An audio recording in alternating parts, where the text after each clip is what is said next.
Mahigit 2 oras pa lang ang nakakalipas ay halos buong mundo na ang nakakaalam ng nangyari kanina. Pero hindi niya maunawaan kung bakit iyon lang ang litratong in-upload ng nasa likod nito. Sigurado si Zeus na may iba pa itong litratong kuha o baka nga ay may video pa ito. Isa ba itong pagbabanta? Takang tanong ni Zeus sa kanyang isip. Iyon marahil ang dahilan na nag-upload. Plano nitong takutin siya na anumang oras ay ibubunyag nito ang kanyang pagkakakilanlan sa pamamagitan ng pagpapakalat muli ng iba pang litrato. At ang litratong kumakalat ngayon sa internet ay isa lamang babala sa kanya. Pero saan siya pinagbabantaan nito? Isa lang ang maaaring gumawa nito ang pumasok sa isip ni Zeus. Parehong nasa likod ng pagsalakay sa restaurant ng kanyang tito Damian upang ipadukot siya. Kahit na may ideya na siya sa maaaring maging may pakana ng mga ito, ay wala siyang sapat na ebidensya. Ang tanging paraan na nasa isip ni Zeus upang malaman kung tama nga ang kanyang hinala ay makausap ito ng personal. Sa puntong iyon ay nag-vibrate ang kanyang cellphone. Isang text message ang natanggap niya mula kay Darwish. Humingi ito ng paumanhin dahil sa kapabayaan nito sa nangyaring pagkalat ng litrato. Sinabi rin ni Darwish kay Zeus na iniimbestigahan na nila kung sino man ang nagpakalat nito. Napasinghap si Zeus at kung sino man ang nasa likod nito ay malinaw na siya ang pakay nito upang marahil ay atakihin ang kanyang pamilya lalo pat siya ang nangungunang kandidato na tagapagmana ng pamilya Lawrence. Simula ngayon ay kailangan niya pang mas doblehin ang kanyang pagiging alerto dahil anumang oras ay baka may nakamanman sa kanyang bawat ikinikilos. Alam na kaya ni Lolo ang tungkol dito? Tanong ni Zeus sa kanyang isip. Narating nila ang mansyon ng pamilya Alanis. Pagkababa ay bumungad sa kanila ang napakalaki at napakagandang mansyon. Hindi ko akalain na ganito pala kagara ang mansyon ng mayayaman. Wika ng isang kasama ni Zeus sa manghang tono na ngayon lang nakasama sa catering service sa isang mayamang kliyente. Ang malawak na Bermuda grass sa patio ay parang hindi makatotohanan dahil sa napakapatag nitong tignan at napakalinis. Sa gilid ang mga pinalamutian at may pantay na pagkakagupit na halaman na kung tawagin ay boxwood na siyang nagsisilbing bakod na naghihiwalay sa mataas na pader at patio. Sa gilid ng sementong daan ng kanilang nilalakaran ay may mga estatwang siyang unang sumalubong sa kanila na tila binabati sila sa kanilang pagdating. Sa dulong bahagi, bago marating ang beranda, ay naghihintay sa kanila ang isang malaking fountain na gawa sa marmol. Maging ang mga haligi ng beranda ay gawa rin sa marmol. Laglag ang pangang nagkatinginan sila sa isa't isa. Hindi alintana ang bigat ng bitbit nilang mga gamit. Grabe ang ganda. Bulalas na puri ng isa. Bumaling ang isang kasamahan ni Zeus sa kanya pagkatapos ay pabirong sinabing, "Swerte mo dahil absent si Daryl ngayon. Kung hindi, ay hindi mo man lang mararanasan na makaapak sa ganitong kagandang mansyon." Mahinang natawa si Zeus. Dahil sa mas magara pa rito ang kanilang family manor, ay hindi na siya namangha sa disenyo ng mansyon. Pero kahit papaano ay na-miss ni Zeus ang kanilang family manor. Sinalubong sila ng butler at ilang mga katulong upang alalayan sa pagsiset up ng mga gamit at paghahanda ng pagkain at inumin. Nagsimula na rin magsidatingan ng mga bisita ng mga pamilya Alanis. 30 minuto bago mag-alas 6 ng gabi ay marami-rami na ang taong nagkukumpol-kumpol sa malawak na bulwagan. Sa ilalim ng nagagandahan at maliliwanag na aranya ay ang iba't ibang makapangyarihang personalidad na nagugrupo-grupo at masayang nag-uusap-usap habang may mga hawak na baso ng alak ang iba sa kanila. Nalaman ni Zeus mula sa usap-usapan ng mga bisita na ang pagdiriwang na ito ay dahil sa pagtutulungan ng kumpanya ng pamilya Alanis at pamilya Velasquez. Pero mas nagka-interes si Zeus sa usaping nakapasok na ang pamilya Velasquez sa listahan ng 5 pinakamayamang pamilya sa Quezon dahil sa pagbagsak ng pamilya C.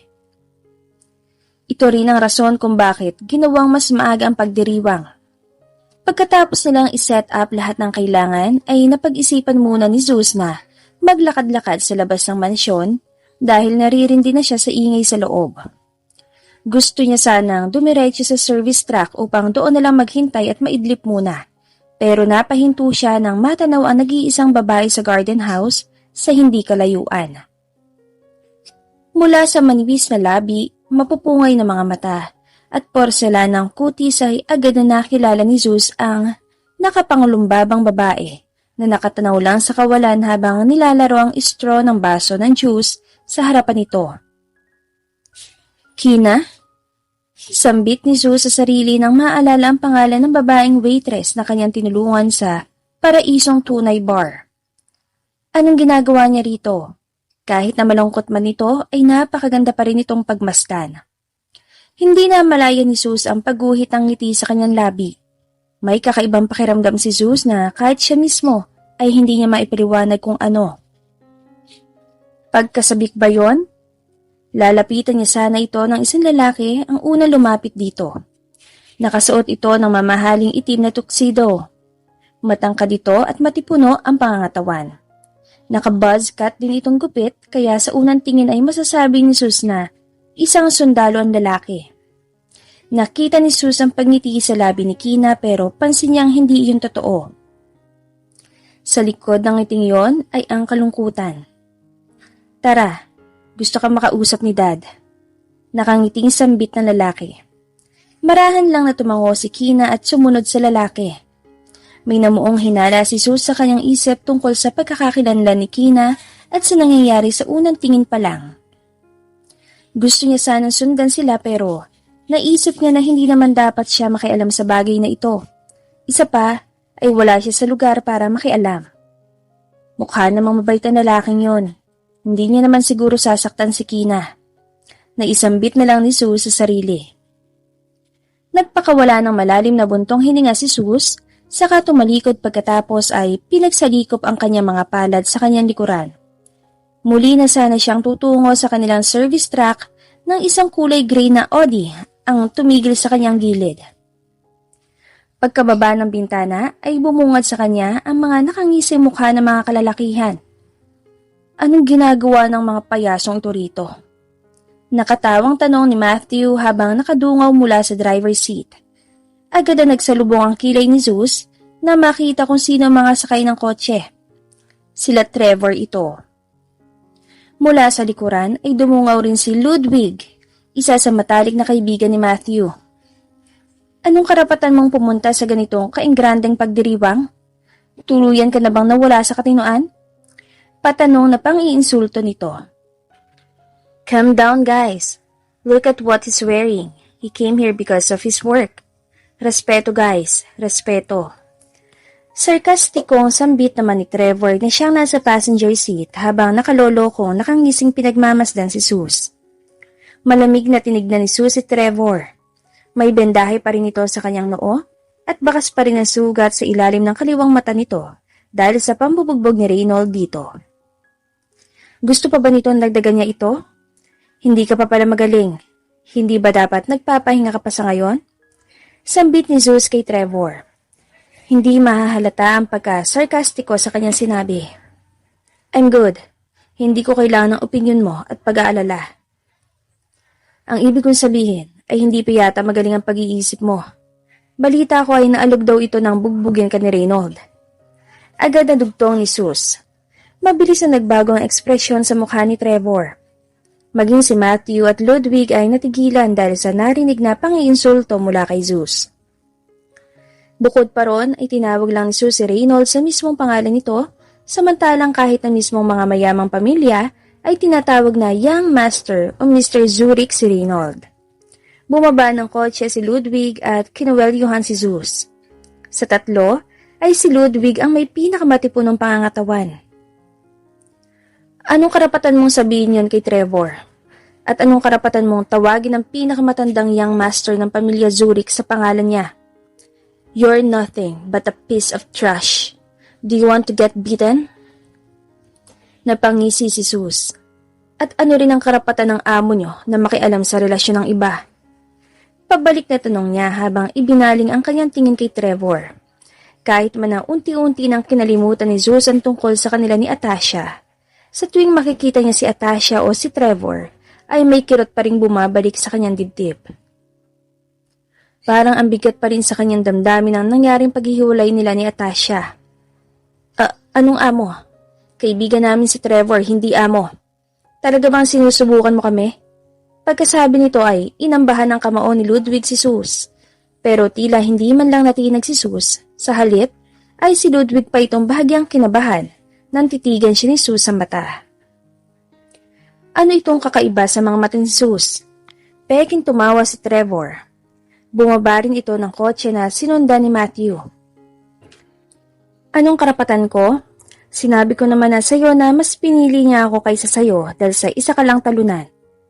Lumapit ito kay Zeus at tinapik ang kanyang balikat. Kung mahal mo si Atasha, hayaan mo muna siyang sumaya sa akin. Ibibigay ko lahat ng gusto niya na hindi mo man lang naibigay sa kanya sa loob ng mahigit 2 taon. Kapalit noon, siyempre, ay kaligayahan ko. Nakangising sambit nito. Pinaningkitan ni Zeus ng tingin si Trevor. Muna? Takan tanong ni Zeus sa kanyang isip. Plano ba ni Trevor na hiwalayan si Atasha kapag nagsawa na siya rito? Inagaw lang ba ni Trevor sa kanya si Atasha upang paglaruan? Let him go. Alam naman natin kung sino ang mas naalugang utak sa aming dalawa. Nakalimutan niya na kung sino tayo at lalong nakalimutan niya ng isa lamang siyang basura. Patunay lang na wala na nga sa sariling katinuan ng lalaking ito. Utos ni Trevor kay Ludwig. Agad namang binitawan ni Ludwig si Zeus. Hindi umimik si Zeus, sa halip ay malamig na lang na tinitigan si Trevor. Napuna naman iyon ni Trevor. What? You want to say something? Or you want to beat me up? Nakangising tanong ni Trevor. Tinugon lang ng katahimikan ni Zeus si Trevor pagkatapos ay tumalikod at naglakad paalis. Kung pwede lang sana, hindi siya magpipigil na wasakin ang mukha nito. Kung noon pa lang ay nalaman na ni Zeus ang totoong motibo ni Trevor sa pagsira nito sa kanilang relasyon ni Atasha, ay higit pa sa simpleng bugbog ang inabot nito. Malamang sa malamang ay naranasan ni Trevor kung paano magalit ang isang Zeus Lawrence. Pero dahil may respeto siya sa pagdiriwang ngayon, ay mas pinili niyang kumalma. Hindi man ngayon ay may mga bukas pandarating para kay Trevor. Sisiguraduhin ni Zeus na makakamtan ni Trevor ang tamang parusang nararapat para sa tulad niya. What a weird guy. Wala na nga talaga yun sa sarili niyang katinuan. I might as well warn whoever his boss about him. Sambit ni Trevor. Let's go. Baka kanina pa tayong hinihintay ni Lance. I will introduce you guys to him. Dagdag na sambit pa nito na ang tinutukoy ay ang isa sa anak ng pamilya Velasquez na kanya ring kaibigan. Pagkarating ni Zeus sa service truck ay pabagsak na inihiga niya ang kanyang sarili sa passenger seat at driver seat, saka ipinikit ang kanyang mga mata. Iniisip niya si Atasha. Kahit na masama ang loob niya rito ay hindi niya maiwasang maawa sa kahihinatnan nito dahil sa naging desisyon nito. Plano niyang balaan ito sa balak gawin sa kanya ni Trevor. Hindi niya hahayaan na gawing laruan lang ang babaeng minsan niya nang kinuwang prinsesa. Ano kaya magiging reaksyon ni Atasha kapag nalaman niyang hindi naman talaga siya mahal ni Trevor? Nagpakawala ng buntong hininga si Zeus, pagkatapos ay kinusot niya ang kanyang mata. Saktong pagdilat niya para tumingin sa nag-aagaw dilim na kalangitan sa pamamagitan ng windshield, ay nagsimula ng opening ceremony sa loob ng mansyon. Gusto niya sanang manood pero tinatamad siyang bumangon. Hindi naman siya siguro hahanapin na Divina o ni Jeff. Isa pa ay wala rin naman siyang gagawin kung hindi ang hintayin na matapos ang pagdiriwang. Sa puntong iyon ay naisip niya si Kina. Ang hinuha ni Zeus ay nobya si Kina ng lalaking sumundo rito kanina. Isa kaya ang lalaking yun sa anak ng pamilya Alanis? O baka pamilya Velasquez? Marahil ay manliligaw ni Kina ang lalaking yon. Dahil nga sa nangyari sa Paraisong Tunay Bar ay napilitan si Kina na sagutin ang lalaking yan para hindi na ito magtrabaho pa bilang waitress. Pwede ring sinagot niya ang lalaking yon upang may protection siya. Pero ang hindi maunawaan ni Zeus ay ang kalungkutan ni Kina sa kabila ng pagkakaroon ng mayaman na nobyo. Literal bang napipilitan lang si Kina? Mula sa pagkakatihaya ay tumagilid si Sus. Naalala niya pa nung una niyang nakita si Kina. Ang takot sa mga mata nito habang pinagmamasdan siya nito. Ang nanginginig nitong labi, basang pisngi dahil sa luha at magulong buhok pati uniforme. Ang kagustuhan nito makaligtas sa kamay ng masasamang loob. Higit sa lahat ay ang mahinhin at malumanay nitong boses. Napahawak siya sa kaliwang bahagi ng kanyang dibdib. Malinaw pa rin sa kanyang isipan ang kanyang naramdaman noong gabing yon. Iyon ang unang beses na nakaramdam siya ng kakaibang init na nagmumula sa kanyang dibdib na para bang kinokontrol siya nito. Hindi niya alam kung ito ba ang dahilan ng kagustuhan niyang protektahan si Kina laban kina Douglas o siguro ay dahil lang yun sa natural na reaksyon ng kanyang utak sa ganung sitwasyon, lalo pat dati siyang sundalo. Naupo si Zeus pagkatapos ay tumanaw sa mansyon. Kung may bagay na magbibigay sa kanya ng interes na bumalik ulit sa loob ay si Kina iyon.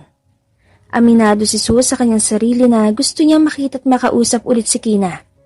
Nang makita niya ulit ito kanina, ay ibang pagkasabik ang naramdaman niya pero hindi niya alam ang kahulugan ng pakiramdam na iyon. Imposible namang magkagusto na siya kay Kina lalo pat kakakilala niya lang dito. Love at second sight? Naisip ni Zeus. Imposible. Umiling-iling si Zeus. Hindi siya naniniwala sa ganong kasabihan. Marahil ay humahanga lang siya sa ganda ni Kina. Yun lang yun. Isa pa ay baka nga magkarelasyon si Kina at ang lalaki kanina. Nakakatawa mang isipin pero ayaw niyang maging katulad siya ni Trevor. Kahit pakikipagkaibigan lang ang intensyon niya, upang makilala si Kina ay parang napaka-awkward namang makipag-usap siya rito habang kasama nito ang kanyang nobyo.